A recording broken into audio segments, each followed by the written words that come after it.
Assalamualaikum warahmatullahi wabarakatuh. Saya Wulandari dari SD Negeri Pasar. Peserta pelatihan coding dan kecerdasan artifisial Lokus Kabupaten Serang. Ini adalah tugas modul 3, yaitu konsep dasar kecerdasan artifisial. LK 3.3 yaitu refleksi etika dan keterbatasan kecerdasan artifisial.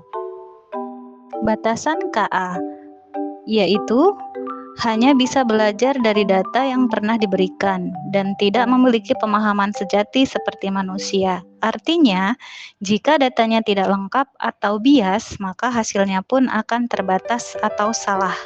Kurangnya pemahaman kontekstual atau nilai moral. KA tidak bisa memahami nuansa emosi, budaya, atau etika secara mendalam. Misalnya, ia tidak bisa menghasilkan teks yang tidak sesuai konteks budaya lokal atau bahkan kurang sopan jika tidak diawasi. Batasan KA yaitu hanya bisa belajar dari data yang pernah diberikan dan tidak memiliki pemahaman sejati seperti manusia. Artinya, jika datanya tidak lengkap atau bias, maka hasilnya pun akan terbatas atau salah. Kurangnya pemahaman kontekstual atau nilai moral.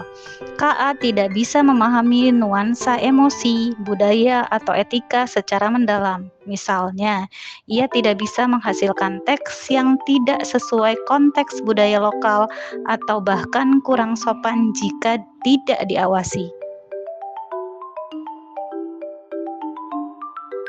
Dampak keterbatasan KA di sekolah, yaitu kurangnya wawasan peserta didik terhadap teknologi. Kedua, peserta didik menjadi tertinggal oleh perkembangan zaman. Lalu, peserta didik pun sulit beradaptasi dengan globalisasi.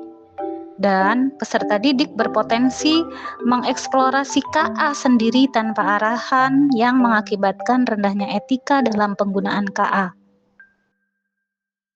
Prinsip etika KA dalam penggunaan KA sangat penting agar teknologi ini dapat digunakan dengan cara yang bertanggung jawab dan tidak merugikan siapapun. KA harus transparan dalam pengambilan keputusannya, sehingga pengguna dapat memahami bagaimana hasil yang diberikan KA diperoleh. Selain itu, harus ada akuntabilitas dalam asisten KA, sehingga jika terjadi kesalahan, ada pihak yang bertanggung jawab. Pengembang KA juga harus memastikan bahwa teknologi ini adil dan tidak diskriminatif dengan cara menggunakan data yang beragam dan representatif. Privasi pengguna harus tetap dijaga agar data pribadi tidak disalahgunakan.